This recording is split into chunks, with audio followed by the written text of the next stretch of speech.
Five Nights at Freddy's 2 movie? They're making a movie without me. Circus baby? They're invited circus baby? That oversized clown isn't even part of this game.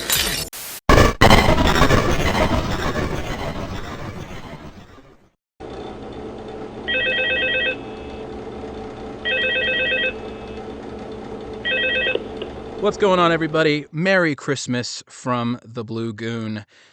It's been a little bit since I've uploaded, so I thought I would get one more video out before the end of the year. I do have plenty of videos planned for next year. I've just been very busy, and doing this by myself is hard. So anyway, today is going to be probably the last video of the year for right before Christmas, and I actually am doing a collab on this one, so I am joined by my good friend MahoganyCrafter. How's it going, man? It's going great. I'm really excited to talk about this movie. Yes, as the title probably gives away, we are discussing Five Nights at Freddy's 2, FNAF 2, Electric Boogaloo. Yeah, so I thought we could do a little podcast style episode. I've kind of been trying out new formats in the last few videos. Like the last one I did was with my wife doing a commentary style video for Halloween Kills. So I guess we're still doing another horror movie technically for a next video I'm doing, which is kind of funny. So this episode we're going to try to do a collab. That's why my audio doesn't sound great. It's kind of being recorded somewhat over OBS and Discord and just trying to figure out all my stuff. Still learning as I do this, but it's been a great year. I've really been appreciative of all the support that I've gotten, especially for that Fallout video. So let's try to end strong with a little discussion about FNAF. So here we go. There's no other way to end the year than to talk about Freddy Fazbear.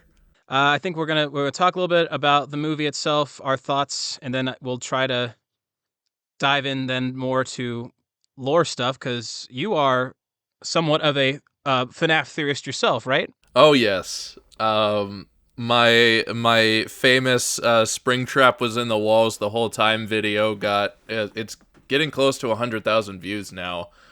A lot of it was hate views, and there's one guy in the comments who consistently comes back at least every couple of months to be like, and another thing. So he's like William Afton. He always comes back just to hate on. He always comes back. But yes, I picked up FNAF theorizing around the time that the week before Interactive Novel came out. And I was like, okay, nobody's talking about the things that I want to talk about with this book. So I kind of filled that space, and I've enjoyed every minute of it so far. That's awesome. So I brought in an actual professional on this topic this time around. So I take more notes than maybe I should. Well, I hope you took copious notes for the film we just watched. So let's get into that. How do you want to start with this? Should we give like an overview, I guess? Spoiler warning, first of all. That's very important. So we're not going to beat around the bush with anything. We're gonna talk about as much as we can, like, physically remember. Yeah, we just got done about an hour or so ago. Okay, well, FNAF 2. I think I read it takes place 2 years after the events of the first movie. So this said 2002 because it had the flashback with Charlotte in 1982. 1982. Yes, very important in FNAF to get the dates right. I should say also, I'm not a theorist, but I have watched copious amounts of FNAF theories in my life. I am definitely a product of growing up with the games as well and watching, people like Markiplier play the games and watching, I did watch a lot of game theorists, and then I branched out and watched other people's opinions, obviously. So my knowledge is extensive to everyone else's takes on this stuff. So everybody's an idiot except for you. Yeah, exactly. No. So it starts off with a flashback of Charlotte, or Charlie, right? Getting got by Mr. William Afton in the original Five Nights Pizza location. Falls into this trapdoor where the puppet is. Puppet raises, holding her, alluding to her taking over the spirit of the puppet. And we cut to 20 years later, 2002, and we're caught up with Vanessa and Mike Schmidt, we need to be very careful how we preference the mics in this movie. Yes. Foreshadowing. Yeah, we'll get to that. So yeah, it's just basically, kind of the same. It's a sequel, so it's like an actual sequel. By the way, FNAF 2, the movie, is an actual sequel to FNAF 1, not a prequel sequel to the events. Not like the game. Not like the game. No, so it's really just, it's about, Abby, the younger sister, misses her friends, the ghost children who inhabit the animatronics from the first movie. And then, yada, yada, yada. She ends up getting in contact with them again. And Mike and Vanessa have this kind of, they're kind of trying to hit it off, have this little romance tension thing going on. And then we find out that there's actually the original location where the toy animatronics, if you know from the games, are where they're at. And then the ghost of Charlotte is wreaking havoc and wanting revenge on parents for the parents because at the beginning, no parent listened to her, being like, hey, there's a kid in trouble. I can see the yellow bunny guy dragging him away, and no one wants to listen, so she wants to take revenge on all parents. That's pretty much what this movie's about. Pretty much. That's the general gist of it, and a lot of hijinks ensue. There's a festival, there's a science fair, which is basically a festival, but not the Fazbear one. It has a lot of set dressing that I think could have been explored more, but I think first of all, what are your thoughts on the movie as a whole, like in general? Okay, so yeah, well, that being said, you say there's a lot of stuff that could have been expanded on. Very, as a movie, completely understand why critics are panning it. It is not very cut well together that much. The editing is very interesting. Things just kind of, some scenes are way too long, and some scenes feel like they were chopped up for time. Things just kind of start happening without really any reason. It just starts happening because the movie needs it to happen, kind of thing. Yep. Like when the ghost hunters, for example, come to see the original location, they just kind of show up, and then we end up meeting another character named Michael, who is there leading them in to wanting them to be killed to release the spirits, but we're not really sure, because then he just kind of leaves, and then it's not till they get the code from Vanessa that they can leave. And what was his plan? I'm getting ahead of myself here. As a movie, yeah, it's just like very, not paced very well. The drama between Mike Schmidt, Josh Hutcherson's character, and Vanessa, I don't remember that actress's name. She was in the first season of You. She's a good actress. Elizabeth Lale. Okay. Well, yeah, they have that drama. And my wife even mentioned this in the car ride home. She was like, it feels like that's the studio being like, well, if we're going to make a movie, we got to have movie elements in it. So we got to add this romance plot and have this tension, so there's something character-wise there. But I don't care about any of it. I think what it does the worst, and I think I feel this way about the first one too, is that I think what makes the games and even the books so interesting is how much lore there is, and how there really isn't a definitive story that's been told. Everyone has their theories on it, which is why I think this series is so popular. And this movie, all the cool mystery stuff is kind of just distilled down to references that the characters make. And the focus is, the family drama between Mike and his sister, and then Mike and Vanessa. And it's like, that's like the most uninteresting part of all of this. I'm here to see the animatronics. I don't want to just be given Easter eggs, but dive into what, there's so much like mystery around this series from the games and the books and such. So I feel like that's what this movie and the other one does really not the best, is that it kind of doesn't lean into the mystery aspects or the animatronic stuff. Like the scene where Mike is in the office of the location, and it's set up like the setting of the second game. Like that kind of stuff is cool. It's like he's kind of playing the game based on what's happening in the story. And that stuff was like, oh, I'd love to see more of that, That was definitely, I think, its strongest element, was like it had very strong individual points that they should have leaned into more and made more cohesive together. But instead, we kind of got a lot of things happening that were pretty cool, but didn't exactly fit together, didn't exactly work to tell the story. Exactly. Yeah. No, for sure. I take it then you probably agree. What's your thoughts then on like it as a movie? As a movie, I think it is objectively. In one of my notes that I wrote, I put some notes together before we hopped on the call. But one of my notes was, I wish they did more with the camera work, especially since it's a horror movie. Like, Yeah, yeah. there is a lot of, like, even in like the calm moments, like Mike and Vanessa at dinner, it was pretty much just back and forth over the shoulder shots. They may have zoomed in a little bit, but like the shot composition itself wasn't the most creative. I didn't feel very engaged. It felt more like I was an outsider looking into what's happening instead of like being part of the story, being part of the action. Which is very important for FNAF because that's literally what the games are. You are the security guard. You can't even move. Yeah.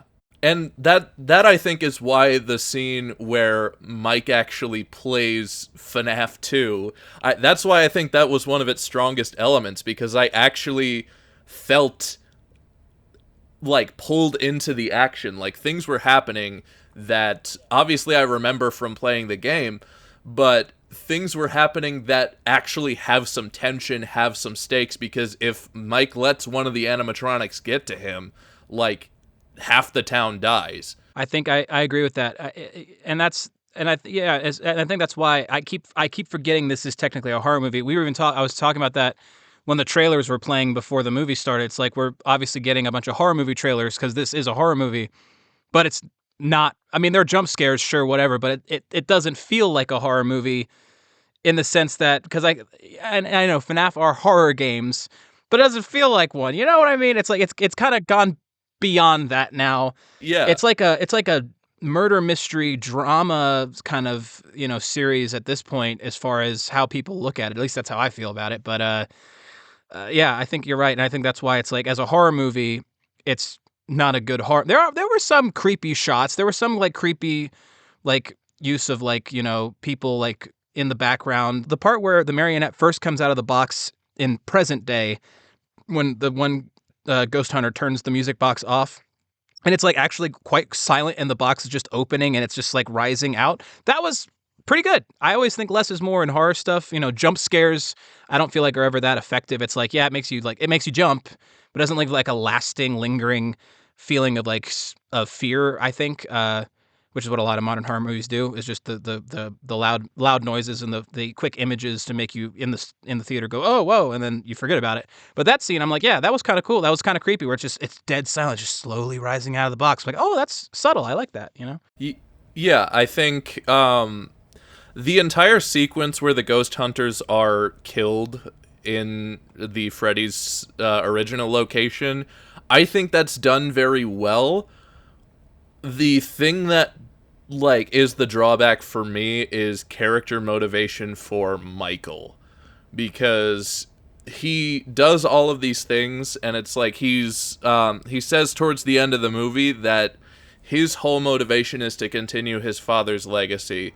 The problem is, how is he just now finding the ability to do that? Like, he couldn't have found anyone else to turn off the music box. He couldn't have done it himself and just run really fast, which is what he ends up doing anyway. Yeah. And also, I was saying that's, well, I guess we can get into this now. I mean, the whole Michael thing, yeah. What was his plan? Because did he have control over Charlotte? Because I don't think he did, but it seems like he has control over the others at the end when he's like, okay, they're under my control, break their bones, and they're going to do it.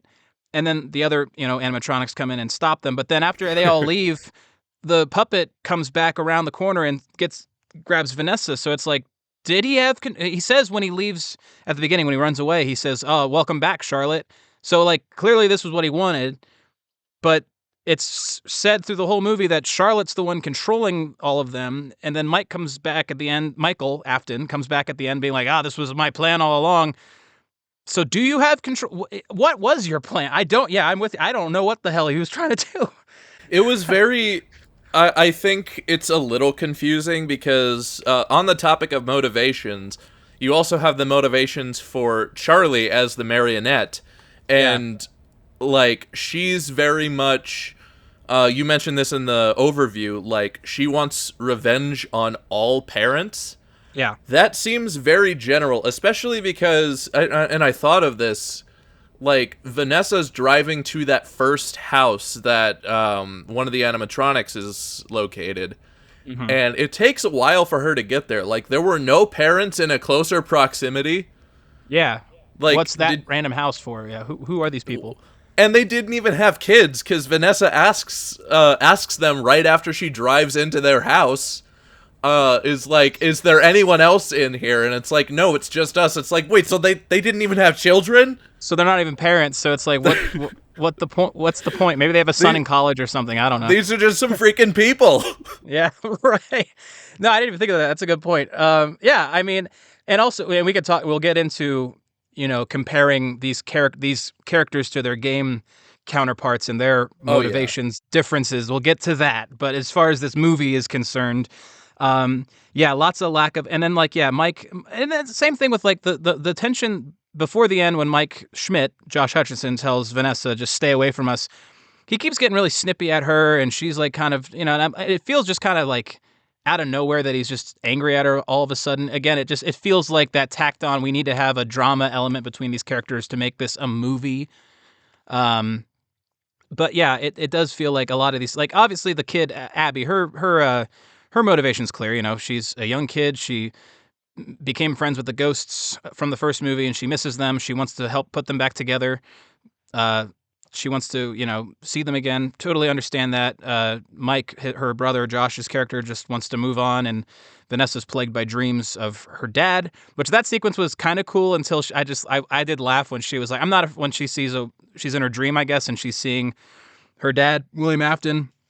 And she's like, I'm not afraid of you. And all he does is like open a couple doors and walk at her. And she's like, oh, fuck. And she runs to the door screaming. Gone. It was like that scene from Home Alone where he's like, I'm not afraid anymore. And then immediately runs from the dude. That's what it reminded me of. Pretty much. And I think if they leaned more into like the inner turmoil of Vanessa, yeah, like if we got more of that other than just her dream sequence and the spin class she went to where like she pulled the gun on that guy, which I don't think you were in the theater for, but and then the end where Michael tells her like, oh, you still have a purpose as an Afton, like you can't get rid of dad that easy. Yeah. And it's like, I think if they leaned way more into like, this is less of Mike Schmidt's story and more of Vanessa's story, I think that would have been more compelling. Yeah. And I think, like, obviously Mike can be part of that. I do think they should have went one way or the other with Mike Schmidt. Like, is he, like, romantically wanting to be involved with Vanessa, or does he not trust her? It kind of felt like almost tonal whiplash. Like, one scene we got one, and it's like, oh, I have a date. Abby, can you tie my tie? And then the next scene, he's like, oh, you didn't tell me about Charlotte. I had to find that out on my own. Yeah. And that's the other thing. I feel like Mike doesn't do anything in this movie. He's like just kind of there. Like he doesn't really do anything. He's just there to be worried about his sister and kind of be in scenes so we can have exposition and fan service. It was also kind of confusing too, because like when he finds that flyer on the location from the first movie, and then it cuts to the ghost hunters holding that flyer in their van, and they're like, you sure we got access to this place? And they're like, yeah, we talked to a guy named Mike. And then you find out it's not Mike Schmidt, it's Michael Afton. And then in the next scene, he's holding the flyer and showing Vanessa, and he's like, Charlotte's dad made these flyers. So that you and I looked at each other like, wait, it was kind of set up and again, this is the editing problem. It was kind of set in a way that you think that the guy saying his name is Michael Afton made the flyers, inviting the ghost hunters in, and then I thought he was posing as Charlotte's dad. And then you cut to a scene of him going to a house, and we meet a completely new person who they don't say what his name is in that scene. No. If you're not someone like us who we know that, oh, that's Henry Emily, that's Charlie's dad. But it's like, as a regular audience member, you're like, what the hell is going on? Who's this now? Like, wait, what's this? People just kind of keep showing up, and there's no real establishment for them other than if you're a fan of the games or any kind of sense of the lore, you should already know kind of who these people are. So again, that's the editing problem I have with it. It just kind of eludes, you think it's alluding to one thing, and then you find out, oh no, it wasn't alluding to that at all. It's cut weird. It doesn't feel cohesive. But yeah, Henry, yeah. Go ahead. I think you're absolutely right about that. I think like we do have enough context to understand that this is Charlie's dad, and like we get enough context from that in the scene, but like we don't learn his name until like Mike and Vanessa are walking through like the tunnel at the river ride at the original location, and then like Mike just casually drops it. It's like, oh yeah, Henry gave me a music box. It's like, what? Who's that? Oh, that's the dad. His name's Henry, I guess. Okay, right. It's like it's so like unceremonious name drop, and it's like, okay. And part of me is grateful that there wasn't like this huge like MCU like reveal moment where Henry's standing in the doorway and he's like, I am Henry, and then there's a long pause because they know people in the theater are going to applaud. Sure. And it's like, no, I'm glad that this movie didn't have any of those moments, but still a little bit of establishment of where we are, who we're talking to, would have gone further than what they did. Yeah, that's what I meant earlier when I said it felt like certain scenes were kind of chopped up. I have a feeling in that scene where he's talking to Henry, my guess is they probably shot within that scene a moment where he says what his name is to him, because obviously he had to, because he says, oh, Henry gave me this, so he clearly learned his name at some point. So my guess is that moment was filmed, but they just kind of cut it up to make room for, I don't know, time. And then they just were like, oh, whatever. And then it's kind of like earlier on, too, where his friend comes over to help him paint. And then the next scene later that night when Abby comes home, nothing's been painted. The walls look exactly the same. They didn't do anything. They didn't film it in order, I don't think. I think my wife was next week. She said, oh, yeah, they probably filmed this scene first, and then they filmed the scene of them painting. And it's like nothing happened. In the other scenes where they're back at their house, it's not painted either. So I think they just forgot to do that part.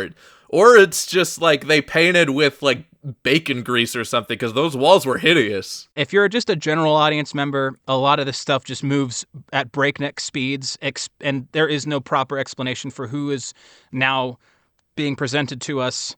And you're right, it's better than the MCU reveal, but there's definitely got to be a happy medium there. There's a middle ground, yeah. And I was surprised how little Matthew Lillard and Skeet Ulrich, isn't it Skeet Ulrich? Yeah. Yeah. I was surprised how little they're both in it, because, I mean, I know, yes, in the events of the first movie, William dies, and then at the end credits of this movie, they tease the Fazbear Frights thing where they find him in the old location to use him as a set piece, and he's still alive as Springtrap. I get that, but like, I don't know. I thought if they had done more with the Vanessa stuff, like make him just like a thing in her head more. I just was surprised he was barely in this. Yeah, and I think there was a lot of underutilization of characters. Like there wasn't particularly a main character in this, and I wish they had just leaned into one. Like, yeah, if they made the first FNAF movie Mike's story about him coming to terms with like Garrett, his brother, going missing, and this movie about Vanessa and all the stuff with her dad, maybe made the Michael reveal happen earlier, and the whole movie was her kind of dealing with that, and then make the third movie Mike and Vanessa like figuring out how to beat Afton once and for all. I think if there was a general like through line for not necessarily the trilogy, but at least for this movie, instead of things just kind of happening, I think it would be a lot more engaging. Especially you brought up like how Henry was also barely in it. At the end, when I watched this, I thought when Michael gets like stopped when he's running out of the house, yeah. I thought that was gonna be Henry who did that. I did too. But no, it's the friend who didn't help paint earlier. It's like you can't paint for shit, but you are good at stopping. Well, for all we actually, he didn't know what was going on. He just knocked him down. Like, you weren't there. Like, how do you know you didn't just That could have knock been out an innocent? Yeah, that could have been just someone cutting through the yard. Yeah, like he's like he was pretty aware of what was going on there, and yeah, I think you're right as far as like not being a main character, and it's just certain scenes were cool in a vacuum, but stitched together, it's like doesn't make for a great film because it's clear, and I think the first movie did this too a lot, where it's like you have these long drawn out scenes of them talking about something, and then we get to an animatronic scene, and then that's kind of cool, and then we cut right back to okay, now we're slowed it back. It's like it speeds up really fast, and then it just dead grinding halt for a little bit, then speed up again. Yeah, and then it's like, and also too, like with the kids at the end, this is my confusion, and this is not even a game lore question because we haven't gotten to that yet. But like, so the withered animatronics that are in this movie, right? The prototypes, as they call them. Yeah. I thought they were the broken down versions from the first movie, but apparently not, because at the end, the ones from the first movie, perfectly pristine and clean, show up. So but Mike said that they were broken down and destroyed. So he goes to the location from the first movie towards the end, and he's asking the ghosts for help. And then they show up as the OG animatronics to fight off the toy animatronics, but they're not the withered animatronics that are also in this movie. So I thought they were supposed to be the same ones. Yeah, right? I think from a pure FNAF lore perspective, I'm going to have a lot of explaining to do in that department. But I think from a film perspective, because of how they made the FNAF 2 location be the original location, like the one with all the toy animatronics and Mangle, how they made that one the original location, they couldn't exactly have the original ones be like the decrepit ones because it happens way earlier. There wasn't really a location before this one. And so I think they kind of backed themselves into a corner, so they kind of had to separate them into the withered animatronics and then the like classic animatronics. You want to talk about an MCU moment, by the way? It was them showing up at the end to fight them off. That felt like the on your left Captain America and fucking Freddy Fazbear. It felt very Spy Kids 3 call in everyone. Yeah, it did. But that's too. Then they just fall apart, and I just assumed it's because the ghosts were leaving the bodies, but then Vanessa's like, it's because they left the pizzeria, and I'm like, that doesn't make sense because the other ones left. It's too. It's like she's like, it's because they weren't supposed to leave the pizzeria. But then it is that the ghosts are leaving the bodies, so I'm not sure what that meant. But then it's like it's just the one kid, I guess, representing the five of them, because only the one ghost kid shows up to talk to them real quick, saying they can't stay in the bodies anymore. And then he casually turns to Mike and is like, once we're gone, we won't be able to hold him anymore, referring to William, which is so not the right time for that in the story that we understand from the games, I know. Yeah. And he's like, hold who back? So that tells me that the whole Purgatory custom night's been going on during this movie. Is that what I'm supposed to believe? Because that happens after Five Nights 3, which is what the end credits of this movie allude to happening next. Yeah. So that didn't make any sense, and even not even from a lore standpoint, just as a just from the movie itself as it's presenting itself. I'm like, so wait, what? I think this might be a good enough way. I think we've said enough about the movie as itself. Let's start talking about the games too. All right. Cause isn't Mike Schmidt and Michael Afton, aren't they the same guy? Aren't they the same guy? And also, isn't Michael Afton a good guy? Like, yeah, and Charlie. Yeah, and Charlie's supposed to be the one who like cares about everyone and wants to like. Happiest Day from the games is specifically involves the puppet. Yeah. There's nothing happy about Charlotte in the movie. Yeah, they say she died with the same she died holding on to the one emotion she had when she died, which was rage.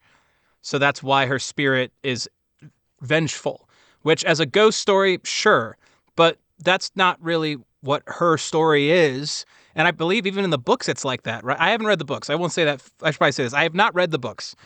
I know the games. I know a lot of lore from the games and different theorizing, but the books are where I'm the most shaky. So I don't know if have you read them? I have, and Okay. like Charlie in the books is not vengeful. Like, she's very specifically, she's a robot and doesn't know she's a robot because she was Right. she was killed by William, but in a very different way from even the games. So, like, so far in FNAF continuity, we have 3 different instances where Charlie dies. None of them match up at all. Yeah. And it's very confusing, but at least in the game's continuity, Charlie has clear motivations. Yeah, because the books, I shouldn't say I know nothing, because I did know that. The I think that's the 4th closet, right? The 4 Yeah. animatronics. Yeah, she's like a different age range, and Henry just turns the new one on when she's supposed to be that age or whatever. Yeah, so Charlie specifically possesses this doll that is then moved into the next older robot as she grows up. But they can't... Henry specifically warns Charlie's aunt to not put her in the 4th one because it's evil now. And that's what ends up being Circus Baby. Oh, okay. Oh, so in the books, Circus Baby is Charlie, not Emily. So there's a whole thing about that which is very confusing. So in the books and in FNAF world, it's very heavily alluded to that Henry was the one who built Baby. Okay. In Sister Location and in the FNAF 2 movie, it's heavily insinuated that this is William's thing. Yeah. Still no clear answer on that. I think they just thought, like, oh, this is a dream sequence, so we can put Baby in here, and that'll be a thing. Which, that was the craziest thing, I think, of the whole movie. I was like, oh shit, we're doing this now. Oh, okay. the animatronic looked phenomenal. Oh, they all look great. That we should say that Jim Henson's Creature Shop did a fantastic job. It's amazing. Yes. They all look fantastic. Yeah. Okay. Well, yeah. So, all right. So Michael Afton in this movie is bad. He wants to live on his father's legacy, which in the games he wants to undo his father's legacy, right? He burns Fazbear's Fright to the ground in order to kill Springtrap.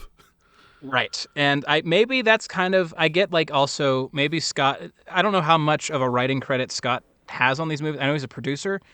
I'm assuming he has some say on this, but my guess would be that because the books take a different turn as well, that with these movies, it's like, well, because the game's story really isn't clear. And obviously, you know, he made the first game as a last game he was ever going to make because of his failed projects in the past, and this took off and he wasn't expecting that. So I understand that kind of around FNAF 2 and 3, he started to actually come up with a story, and it didn't fully line up with what he had kind of said in the first game because he didn't think he was going to make more. And I understand that, but even then, I can see then for these movies where it's like, okay, well, the books are different, the games are different. The movies are going to be a third thing. So maybe I feel like Vanessa has kind of taken the place of Michael Afton in these movies as far as trying to get away from her father, trying to not be tied to his name and be like him. I feel like she's supposed to be the Michael that we know in the games. That's my take on that. So Michael is just in a second purple guy, basically. But also, you have to think of why Michael in the games is doing what he's doing. And the whole thing that starts him on this path is when he gets his brother killed during the Bite of 83. Right. And the fact that he's evil right now either tells me that in the film continuity that his younger brother doesn't exist, or he didn't get him killed, so he remained basically in his father's pocket for his entire life. Or I have a counter theory for you, and tell me I'm going to try my best here to to give you a theory, because they did show Baby in this movie, and it's a dream sequence, right? Which alludes, and she showed up specifically in that part of the dream sequence where Vanessa is now a kid again, right? Yeah. So the idea being that this might be a memory from her past of some sort. And we do know that sister location, the animatronics, those were being built, and that was all happening around the same time as like the stuff in the games like FNAF 4, right?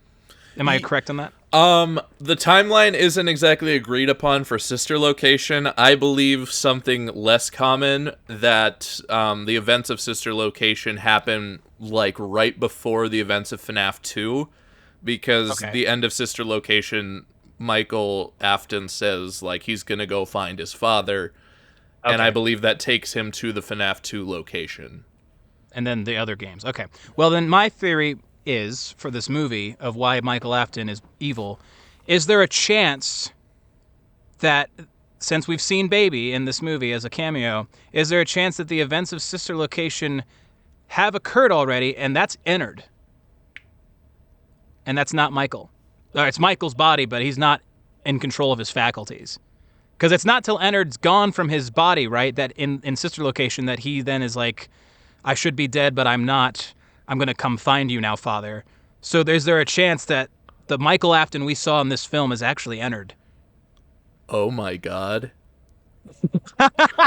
I didn't even... Because I always forget about Ennard. That's like something I'm very guilty of when making theories. Ennard exists, and we don't really know the extent of that outside, like, Michael walking down the street until eventually, like, his body rots away to the extent. And that would make sense for why Michael suddenly shows up, but he's not, like, horribly disfigured. Because, like, this could be a new development. Yeah. But that's what I mean, is, like, could the events of sister location have been going on in these movies at somewhere around this time, apparently? And this is actually, because I know, in the games too, I know Ennard is kind of briefly Ennard. It's like, because in FNAF 6 Pizza Simulator, when you're salvaging all the animatronics for Henry to be burned, Ennard is now Molten Freddy's, and then so basically Ennard splits apart and gets away from Baby because Baby wants to essentially do what Michael's doing in this movie and wants to make her father proud. So they essentially kick her out. And so the theory is that the kids from the Missing Children incident are in Molten Freddy, and then Scrap Baby is the remains of Baby. But Ennard is both of those groups together. And that's why this shit is so confusing. Yep. So that could be... Okay, well then, there you go. You just said it. If the Baby that we know from the games wants to fulfill her father's legacy, maybe this is Ennard pre-kicking Baby out of the group. Like, this is so early on in the possession process when they took over Mike's body. Yeah, and Michael Afton. We don't know how long it took for Michael Afton to decay like that. We get like 5 or 6 walking across cutscenes as he gets more and more rotted, but we don't know how much time passes between those. We do get the information from Michael in the movie that he sort of put together FazFest, that oh yeah, Mike and Abby's aunt, like, gave the story to the news, then she got institutionalized or whatever. But then, like, he capitalized on that and pushed for FazFest to start. Maybe that's an Ennard thing, because we know from Sister Location that William didn't exactly have a hand in that, because all of the stuff at the Sister Location bunker is all automated. There didn't need to be anyone specifically there. So that could absolutely have happened after William is spring-locked, or potentially just with William out of the picture. Right, well, because that's the thing, right, is Sister Location takes place after the Springlock incident. So it would make sense because technically William is spring-locked in the end of the first movie. So, and I think there are 2 years between the first movie and this second one that just came out. So who knows? Maybe Sister Locations events happened already, and that's what we saw as Michael Afton, or not. I fear that may probably just be out of the blue, and my guess is maybe that's not at all what they planned for this character. Because it also just kind of this movie just kind of ends. It just kind of ends, and like Josh Hudson, Mike Schmidt just tells it's like the friend knocks out Michael Afton in the front yard, and then they're like, and then his friend's like, all right, let's get out of here. And then Mike's like to Vanessa, stay away from us. And then they leave their own house, leave her there.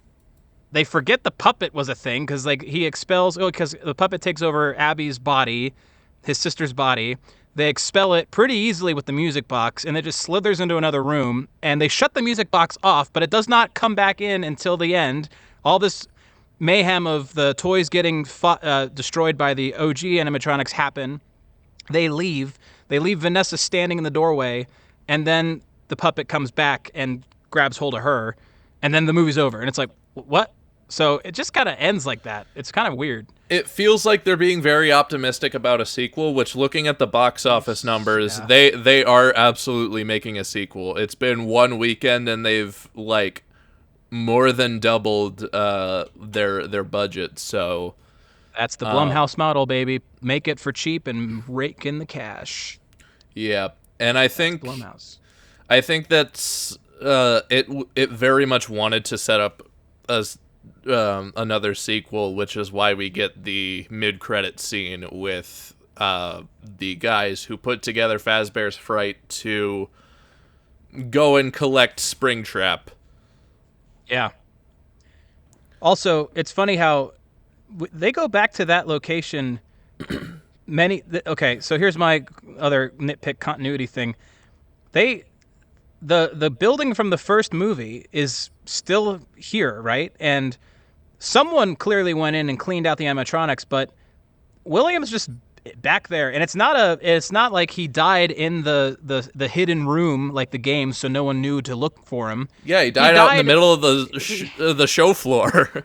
Yeah, he died in the main area and then they just they didn't have like they didn't have like a funeral for him or a burial. They just leave him there, and then he's now in the back room, and the guy even says like, I found a room back here, and it's like implying that it's that secret room from the games or whatever.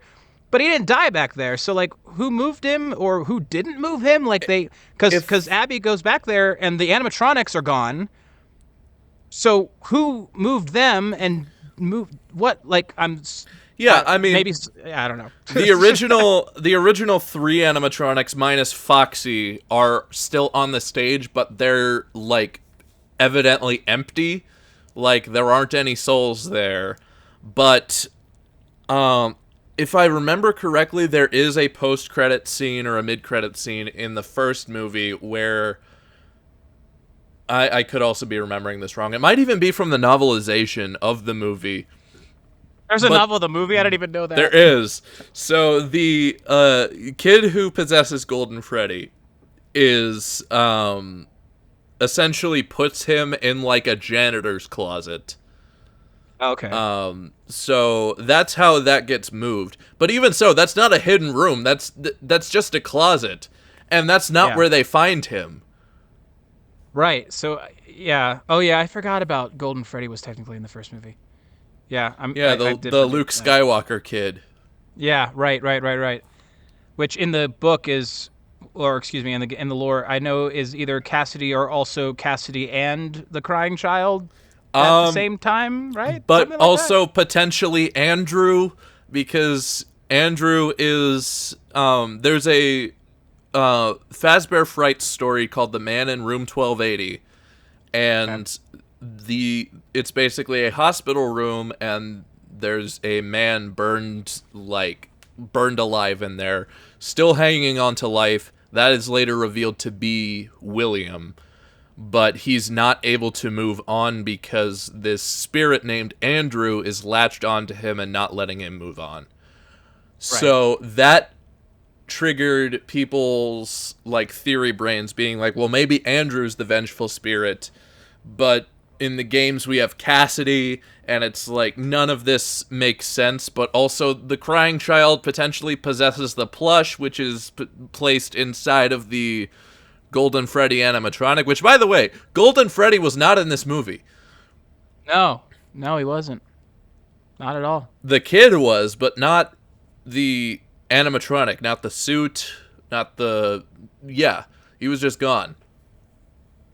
Yeah, which makes sense, I guess, because I guess that would explain why he's the only one that talks to him at the end. He's like the leader of the group or whatever. But yeah, I know the lore of both the games and books are very complicated. I think, yeah, because I remember when the Silver Eyes came out, and then like the Fourth Closet, and then they started doing all these Fazbear Frights like anthology stories or whatever, and I was just like, what the hell? And I know post like Pizzeria Simulator, like, you know, Help Wanted and Security Breach are like another chapter, another era of like, you know, William Afton's on a circuit board and comes in as Glitch Trap, and then it becomes maybe Glam Rock Freddy is Michael's spirit, and the kid Gregory is the crying child, and Vanessa is Emily, and it's like, and now Edwin Murray's in the picture because of Secret of the Mimic, and it's like, okay. Oh yeah, Edwin Murray. I forgot. I did watch Markiplier play through that. Oh god, I forgot about that. Yeah, it's complicated. Which actually, that places a lot of the events in the games earlier than we originally thought, which brings up the fact that this Freddy's location from the second movie is open in 1982, which is just... It does not line up with the games, because we get clarification in a few places that the first Freddy Fazbear's Pizza opened in 1983. However, in the lead up to FNAF 4, the year 1982 was teased as being, like, important, but this seems like just a callback to that. But this does say that, like, we can't pull direct parallels between the... I mean, we could pull parallels, but we can't use the movies to solve the games, or vice versa, because they're essentially two separate universes.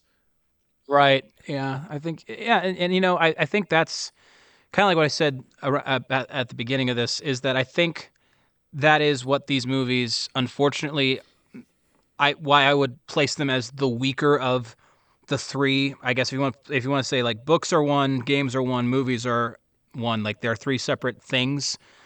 I would put the movies at the lowest as far as intrigue, because it feels more like anything that's interesting from the lore of the games or the books is just distilled to references and Easter eggs. And the bulk of what we're expected to take more seriously in these movies are the characters, but like we've also said, they're not really established that well. The motivations aren't that clear. So that element is very weak. So then all you're left with is a few scenes of references that we as fans can see and be like, oh, hey, it's the Office from the second game. He's playing the second game right now. But that's why the games are more interesting, because first off, the mechanics of most of the games, until they started doing free roam with like Security Breach and then, yeah, the Secret of the Mimic, the game is just, you're sitting in an office, you can't even move. You control doors and cameras. That's all you do. And what's interesting about them is what we found out around it with like the newspaper clippings on the walls, the mini games in the second game, you know. So it's like, I think that's what these movies just don't have, and it feels more just like an attempt to shove it all into one little product that has enough callback references to make us go, we know what that is, which is why the audience score for this movie is like 87%, and the critic score is like, what, 15%, you know? Yeah. So, because the games are well scored for the most part as games, you know, like they're still good games. Apart from the lore, they're very effective games. Like the second game is amazing. Oh yeah. As a horror game, ignoring the lore, it's as a game, it's a great game. And so that's, I think, what this movie what these movies do wrong is that it doesn't succeed as a movie that well. It's more like it's kind of like Faz Fest in a way. It's just a bunch of references that those of us who understand it will get, but it's not presented in a intriguing way like the games present the story as much. I guess would be my thought on that. Yeah, it's very, and it's hard to do lore presentation in the movie as opposed to how it's been done in the games for years, because you can't exactly stop the movie to play a minigame. If there was a way to do that, that would be sick, and that's what we'd be all talking about. But I think that storytelling is very limited in what it's able to do as far as the movie. Yeah. And unfortunately, a lot of the storytelling was sacrificed for other things. Yeah, which is sad because it's like I think these movies could have been interesting. And I think that's what's crazy about it is like there's clearly enough lore in this series to make an interesting plot. I mean, if you look at other properties like Fallout, for example, I mean, I know that's a TV show, but like the Fallout TV show isn't based on any one game. It takes what we know from those games and makes a world to tell a different story within that world. Yeah. But this world in these movies doesn't feel like the world from the games or the books. It feels like a new thing entirely that just happened to share some things from those games. And I think that might be its biggest problem with me. For me, it doesn't feel like we're in the universe that we see in the games as much. And I think there is a way to do that correctly, like when they have, for example, new Spider-Man comics or something like that. Like, they're able to have that exist as its own thing, but they only reboot that when they have a story to tell. Yeah. And I feel like the movies have a story to tell, they're just not telling it. Yeah. It did feel like a lot. It did feel like when it ended, it didn't feel like even the first movie it felt like it had something to say. Like it was Mike and dealing with the trauma of his brother's death, and then his sister, and like that movie I think from what I remember I think I only saw it once, but that one I think if I remember correctly had a bit more of a through line to what it was trying to say. This one really felt more Easter egg heavy, and then also we're setting up a third one. It felt like, hey, this is fan service, but also we're going to use this as a stepping stone in order to get to a third movie, which, like, you do your own movie a disservice when you do that, because you can make it a stepping stone, but also make it stand on its own. That's what movies like Empire Strikes Back do really well. Like, it sets up the finale of the trilogy while also being able to stand on its own as a film you can just watch. Yeah, like early MCU films. Not the current ones, but the old ones did that pretty good too. That's why Captain America: The First Avenger is one of my favorite films ever. Like, its third act is a little messy, but it's able to be the movie that finally sets up Avengers while also being just a fun movie to watch. Yeah, I hate when I'm glad to hear you say that because I hate when people hate on that movie. I love that movie too. I mean, Winter Soldier is fantastic, but like the first one's great. I love that movie. It's got a lot of heart, and I think that's without getting off topic of Five Nights, I think that's a good comparison to what we're talking about. But I will say, kind of to maybe wrap this up, the flip side of all of this is to say how excited I am for a movie like Iron Lung that Markiplier made. I think that's a completely different thing. It's like my wife and I were talking about this on the way home from the theater today, that what I think is interesting about that is, one, Iron Lung is still just an indie game. It did not gain popularity levels like Five Nights. It's not as well known, so you don't have that problem of we've got to shove in all these references to things. I mean, the game is, like Five Nights, very simple. You know, you're in a submarine. You're taking pictures of stuff. The mechanics are you can't see. You have to use the coordinates and the motion sensor of the sub to not hit things. And you're being followed by some creature. And then they updated the game with the lore console in the sub where you could type in like keywords that would give you some idea of the story of the world this takes place in just through text. and it's just enough intrigue without any real theorizing or lore or expansion that made, I think, Mark go, this is a very, very compelling subject matter. This would make a great film. Also, it's much lower budget. It's an independent film. It's not, I mean, Blumhouse is not, a huge studio like MGM or, Warner Brothers or something, but like Yeah. it's still playing in major theaters like AMC, like where we saw it.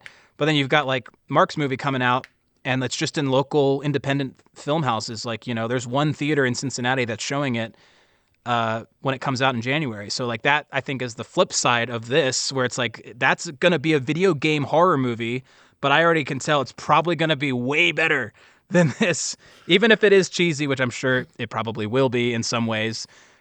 I'm so looking forward to it. It looks like it's going to be a fun time. Absolutely. And, like, just for the record, I don't hate the FNAF 2 movie. I thought it was fun. I had a blast watching it. I think there are just some things about it that hold it back from being as good as I know it could have been. And that's frustrating. Yeah, it doesn't have that rewatchability quality. It was fun to see it once, but I'd probably never go back to. I mean, I only saw the first movie once, so it's like I probably wouldn't watch it again. Yeah. Just one more thing about motivation. I know I keep coming back to that, but also we find out from the opening scene in the movie that William was luring kids to the back room starting in 1982. We still don't know why he's doing that. Like, and I feel like FNAF as a franchise, not even just the movies, are so hell-bent on not giving the villain any motivation. Like, yes, it is twisted, it is messed up, but why is he doing that? You're able to answer that question without justifying anything.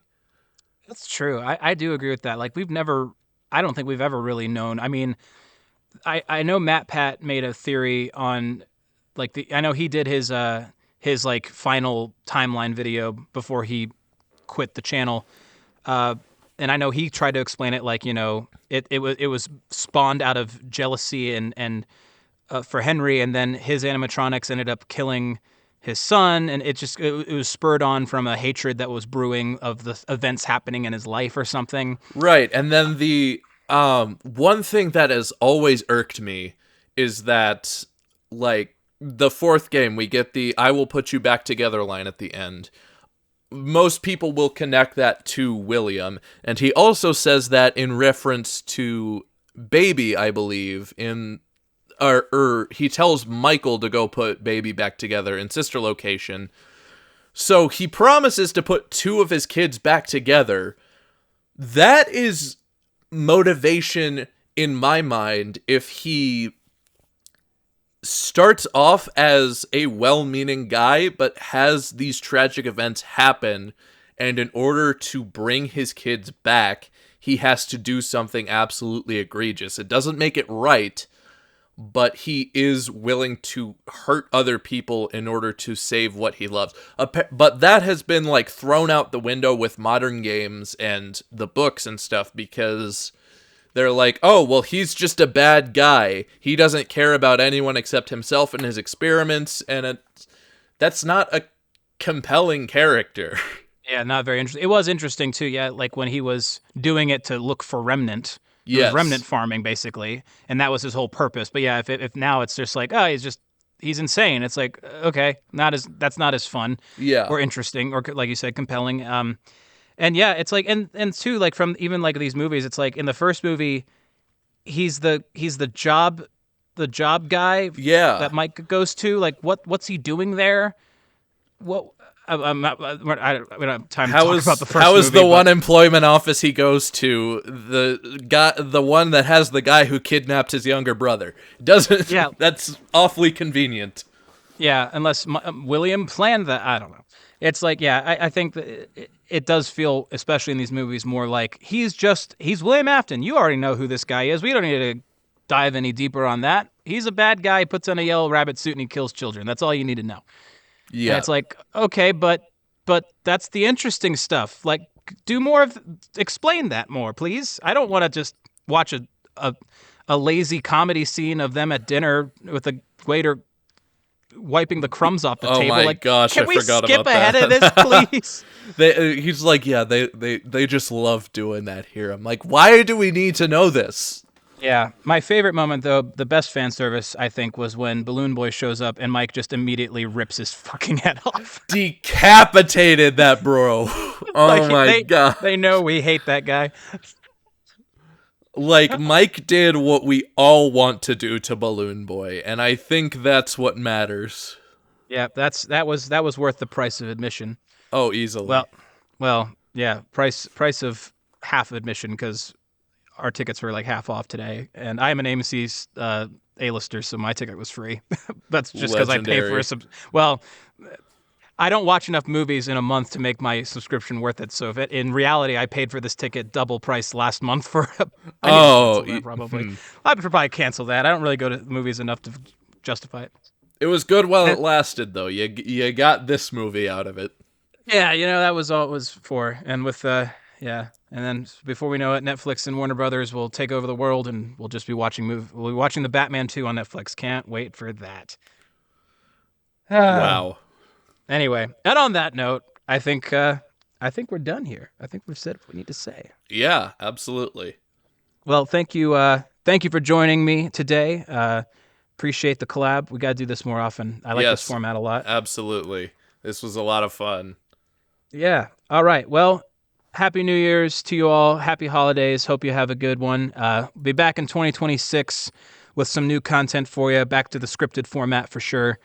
But it's been a great year. Truthfully, I am very thankful to my subscribers that I've gained just starting this project back in earlier this year as a whim, and now I've been doing it pretty consistently for the most part, and I want to keep at it.